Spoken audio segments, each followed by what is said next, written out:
السلام علیکم ورحمۃ اللہ وبرکاتہ۔ امید کرتا ہوں کہ آپ سب خیریت کے ساتھ ہوں گے، اللہ تعالیٰ سے راضی ہوں گے اور اللہ کو راضی کرنے کی کوششوں میں مصروف ہوں گے۔ ایک قصہ یاد آ گیا مجھے، حیا والا قصہ۔ اللہ کرے ہمیں بھی ایسے ایمان نصیب ہو جائے۔ دیکھو ہم بہت کمزور ہیں نا اس چیز کو لے کر، تھوڑی سی بھی لڑکی فرینک ہوتی ہے تو ہم بہت بڑی بڑی امیدیں ان سے جوڑ لیتے ہیں۔ تھوڑا سا لڑکا اچھا لگتا ہے تو ہم ماں باپ بہن بھائی کو بھول جاتے ہیں، اس لڑکے کو اپنا مقصد بنا لیتے ہیں، اس کو انسپائر کرنا، اسے پرپوز کرنے کے بارے میں سوچتے رہتے ہیں۔ شیطان ہماری زندگی کا رخ ہی تبدیل کر دیتا ہے اور ہمیں پتہ بھی نہیں چلتا۔ حیرت کی بات تو یہ ہے، ہمیں پتہ تک نہیں چلتا۔ ہم ایسے دلدل میں گھس جاتے ہیں کہ جس دلدل کی کوئی ان ڈیپتھ ہی نہیں ہے، کوئی لمٹ ہی نہیں ہے۔ جتنا آگے جاتے جاؤ گے اتنا گھستے جاؤ گے، اور واپسی کا راستہ بھی سم ٹائمز نظر نہیں آتا۔ لیکن ایک راستہ ہوتا ہے توبہ کا، ایک راستہ ہوتا ہے اللہ کو پکارنے کا۔ اور جب ایمان کمزور ہوگا، جب گناہوں کی لت لگ چکی ہوگی، تو پھر اللہ کہاں یاد آتا ہے؟ زنا کرتے وقت اللہ یاد آتا ہے؟ لڑکی کو چھوتے وقت اللہ یاد آتا ہے؟ گھنٹوں گھنٹے جب ایک لڑکا ایک لڑکی روم میں اکیلے ہوتے ہیں تو کیا ان کو ایک پل کے لیے بھی اللہ یاد آتا ہے؟ نہیں آتا نا۔ اسی وجہ سے وہ زنا کی طرف چلے جاتے ہیں، اسی وجہ سے وہ لوگ گناہ کبیرہ کر گزرتے ہیں، اپنے ایمان کو خطرے میں ڈال دیتے ہیں۔ اگر ان کو ایک پل کے لیے صرف اللہ کی یاد آ جائے، ان دونوں میں سے کسی ایک کو، یہ زنا سے بچ سکتے ہیں۔ ان کے اندر آٹومیٹکلی اللہ کا خوف پیدا ہو جائے گا۔ یوسف علیہ السلام کا قصہ پڑھو۔ عمیر بن حبیب جب قید ہوئے، اس کے ساتھ 10 آدمی تھے۔ جب یہ روم کی قید میں آئے، چونکہ یہ بڑے خوبصورت تھے، بہت اٹریکٹیو تھے، تو روم نے اس کے 9 ساتھیوں کو قتل کر دیا تھا، لیکن اس کو چھوڑ دیا تھا، عمیر بن حبیب کو۔ کیوں چھوڑا؟ کیونکہ یہ تھوڑے سے ان کو اچھے لگ گئے، اور خوبصورت بھی تھے، اور سمجھدار بھی تھے، اٹریکٹیو تھے، پرسنالٹی والے تھے۔ تو اس نے اس کو قتل نہیں کیا، بلکہ اس کو اپنا غلام بنا لیا۔ کچھ عرصہ گزرنے کے بعد جب یہ اچھا خاصا جوان ہو گیا اور صحیح ٹھاٹ باٹ بن گئی اس کی، تو اس نے اسے آفر دی۔ آفر کیا دی؟ اس نے کہا تم اپنا اسلام چھوڑ دو، عیسائی ہو جاؤ، میں اپنی بیٹی کا نکاح بھی تم سے کروا دوں گا، اپنی بیٹی بھی تمہیں دے دوں گا، اور بادشاہت بھی تمہیں دے دوں گا۔ عمیر بن حبیب کیا فرماتے ہیں؟ اگر تم مجھے پورا عرب بھی دے دو، پھر بھی میں ایک سیکنڈ کے لیے اپنے دین کو نہیں چھوڑنے والا۔ یہ اس کا جواب تھا، یہ اس کا مطلب ایک کانفیڈنس لیول تھا کہ نہیں، لڑکی مل جائے گی، کتنا فائدہ اٹھا لوں گا، زیادہ سے زیادہ 10 سال 20 سال 30 سال 40 سال، ختم ہو جائے گی زندگی۔ جیسی زندگی ختم، لڑکی کی لذت ختم، زنا کی لذت ختم، نکاح کی لذت ختم، ہر اچھے برے کی لذت، ہر اچھے برے کی تمیز، ہر ویل سیٹل انسان ختم ہو جاتا ہے، سارے نقشے چھوڑ دیتا ہے۔ یہ عقل مند تھا۔ بادشاہت، اگر یہ بادشاہت میں لیٹ سپوز لے بھی لوں، لیکن اس کی وجہ سے میرا دین جا رہا ہے، جو کہ دنیا اور آخرت میں کامیابیوں کا ذریعہ ہے، تو وہ کیسے کمپرومائز کرتا؟ کیونکہ وہ سچا مسلمان تھا، ہم جیسا کمزور اور نکما انسان تو نہیں تھا کہ جس کو بس تھوڑی سی آفر کی جائے، لڑکی کی طرف صرف کہنے کی دیر ہے کہ آ جاؤ جی مجھے ڈیٹ پہ لے جاؤ، یہ اپنے سارے کام چھوڑ کے اسے لے جاتا ہے۔ ہم جیسے کمزور ایمان والے لوگ تو وہ نہیں تھے کہ جن کے سامنے بس تھوڑی سی زنا کی کوئی موقع آتا ہے تو پھر یہ بھی نہیں دیکھتا ہے کالی ہے، گوری ہے، اچھی ہے، بری ہے، بوڑھی ہے، جوان ہے، اپنی لذت پوری کرتا ہے۔ ہوس پجاری بن گئے ہم، یقین کریں ہمارے ڈیزائرز اس حد تک پہنچ چکے ہیں، ہم سے بالکل کنٹرول نہیں ہو رہا، ہم پاگل ہو چکے ہیں لذتوں کو حاصل کرنے کے لیے۔ سامنے والے بندے کی بیٹی کی عزت نیلام ہوتی ہے، ہونے دو، ہمیں کیا، 5 سیکنڈ کی لذت چاہیے بس، استغفر اللہ۔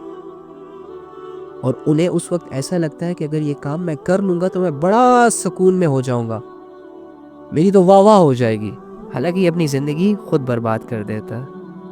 آزمائشوں کے حوالے کر دیتا ہے. تو عمیر بن حبیب کو یہ آفر دی جا رہی ہے کہ عیسائی ہو جاؤ، بیٹی بھی دے دوں گا، بادشاہت بھی دے دوں گا. آگے سے کیا کہتا ہے؟ ریپلائی سنو یار، کتنا زبردست ریپلائی ہے اس کا، کہ اگر تم مجھے یہ پورا عرب بھی دے دو، پوری دنیا بھی دے دو، جب عرب دو گے تو اس میں ساری لڑکیاں بھی میری ہو جائیں گی، سارا مال و دولت بھی میرا ہو جائے گا، بادشاہت بھی میری ہو جائے گی، یعنی ایک ویل سیٹلڈ ہو جاؤں گا، جو دل میں آئے گا وہ کر لوں گا. ہم جیسوں کو اگر کوئی آفر کرے ہم اپنا ایمان بیچ دے، اوکے یار دے دو دے دو، یہی تو چاہیے تھا. وہ کہتے ہیں میں ایک سیکنڈ کے لیے بھی اپنے دین کو چھوڑنے کے لیے تیار نہیں ہوں، ایک سیکنڈ کے لیے. تم تو مجھے کہہ رہے ہو کہ عیسائی ہو جاؤ، میں اپنے اسلام کو ایک سیکنڈ کے لیے چھوڑنے کے لیے تیار نہیں ہوں اگر اس کے بدلے تم مجھے پورا عرب بھی دے دو. اب یہ کیا کہ اس کے جواب نے اسے غصے میں ڈال دیا کہ اچھا اتنا پراؤڈ ہے تمہیں اپنے ایمان پر، اتنا فخر ہے تمہیں اپنے تقوی پر. حکم ہوا جیل میں ڈال دو اسے. جیل میں ڈالا گیا، قید کیا گیا اسے. پیچھے سے ایک لڑکی ہائر کی گئی اس کے لیے، اور اسے یہ پلاننگ سمجھائی گئی کہ تم نے اس لڑکے سے زنا کروانا ہے، اس لڑکے کو اپنی طرف اٹریکٹ کرنا ہے کچھ بھی کر کے.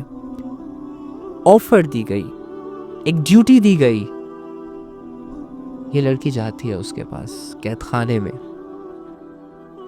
ادائیں باتیں کرنا، بہلانا پھسلانا، اپنی ایڑی چوٹی کا زور لگاتی ہے اس عمیر بن حبیب کو اپنی طرف اٹریکٹ کرنے کا.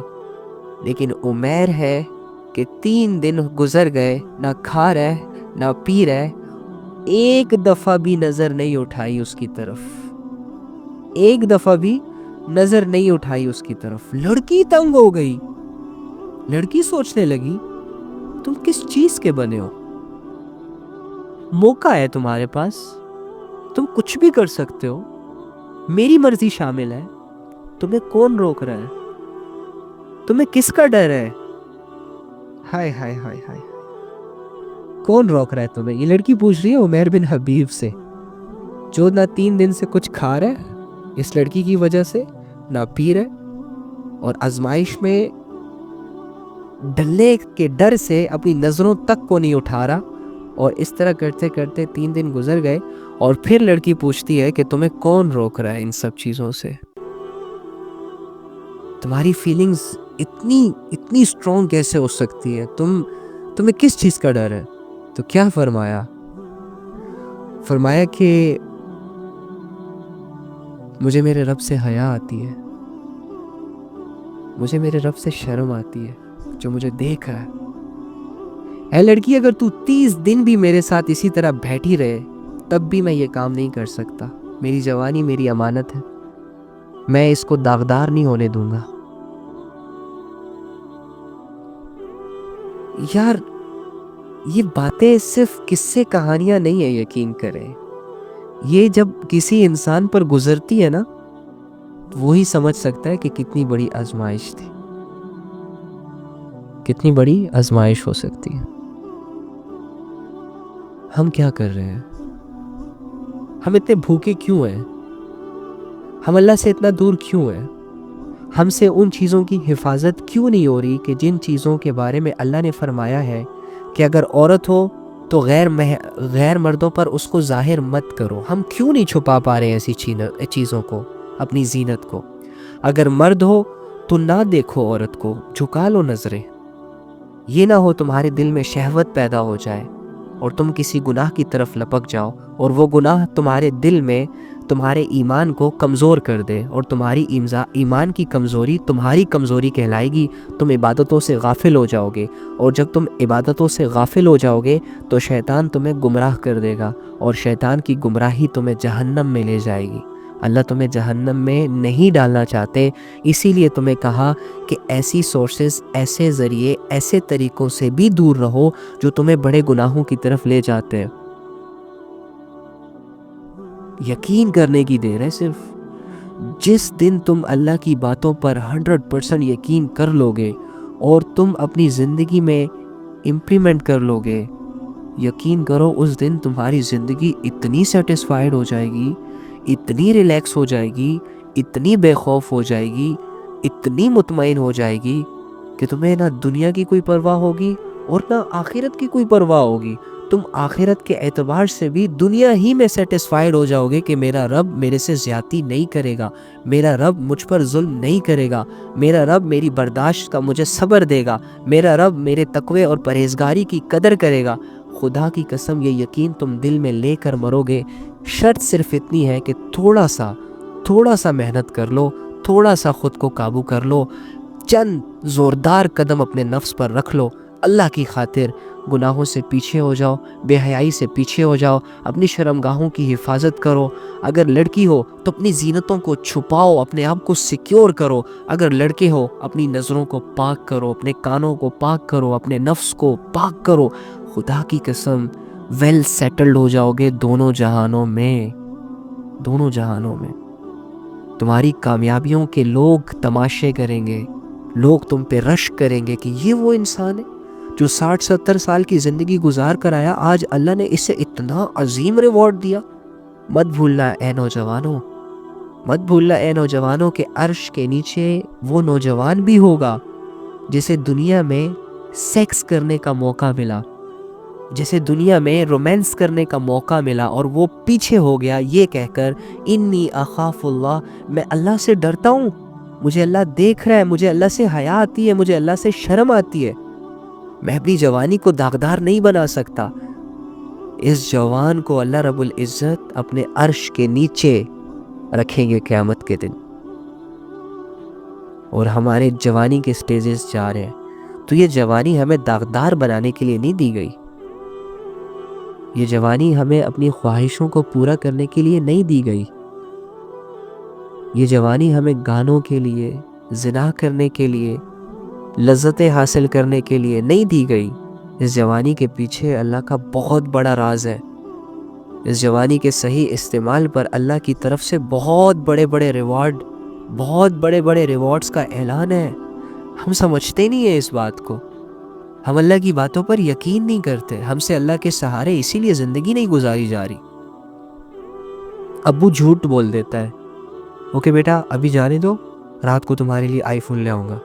ہم مطمئن ہو جاتے ہیں، سارا دن اسی خوشی میں ہوتے ہیں کہ رات کو ابو آئی فون لائے گا، یقین ہوتا ہے کہ پاپا ہیں میری ضرور وش پوری کریں گے۔ رات کو وہ خالی ہاتھ آتا ہے، نہیں لاتا، بھول گیا، اوہو، اس کی بات پر یقین تھا، صبر کر لیا۔ اللہ کی بات پر یقین نہیں ہے کہ اگر تم یہاں پر اپنے آپ کو برداشت اور تھوڑا سا نفس کو کنٹرول میں کرو گے تو میں آخرت میں تمہاری ساری لذتوں کو پورا کروں گا، اور ان لذتوں کو ایسے نہیں پورا کروں گا جیسے کہ دنیا میں پوری ہو رہی ہے۔ فرماتے ہیں کہ جنت میں جانے کے بعد ایک انسان کی لذت میں بہت زیادہ اضافہ ہو جاتا ہے، لذتیں بڑھ جاتی ہیں انسان کی، سرور بڑھ جاتا ہے انسان کا۔ تو اللہ پر بھروسہ کیوں نہیں کرتے؟ اللہ نے کس کے لیے بنائی ہے جنت؟ اللہ نے کس کے لیے بنائی ہے حوریں؟ اللہ نے کس کے لیے بنائی ہے شان و شوکت والی زندگی؟ یار آپ کے لیے 30 سال تک اپنے آپ کو کنٹرول نہیں کر سکتے، صرف شادی تک کسی کے ساتھ مطلب کہ نکاح کرنے تک اپنے آپ کو سیکیور نہیں کر سکتے۔ نکاح کرو، اس کے بعد جو مرضی کرنا ہے کرو، پھر مرنے کے بعد جہاں جانا ہے جاؤ، جس کے ساتھ جو کرنا ہے کرو، کوئی روک ٹوک نہیں ہے۔ بس اپنی جوانیوں کو تھوڑا سا بچا لو، اپنی جوانیوں پر تھوڑا سا قابو کر لو، اپنی شرمگاہوں کی حفاظت کرو، کیونکہ یہ ایمان والوں کی نشانی ہے۔ اور اللہ فرماتے ہیں جس نے اپنی شرمگاہ کی حفاظت کر لی تو یہ کون ہے؟ یہ ایمان والے ہیں، اور ان کو بہت بڑی کامیابی ملنے والی ہے اللہ کی طرف سے۔ اس حقیقت کو دل میں بٹھانے کی بہت اشد ضرورت ہے۔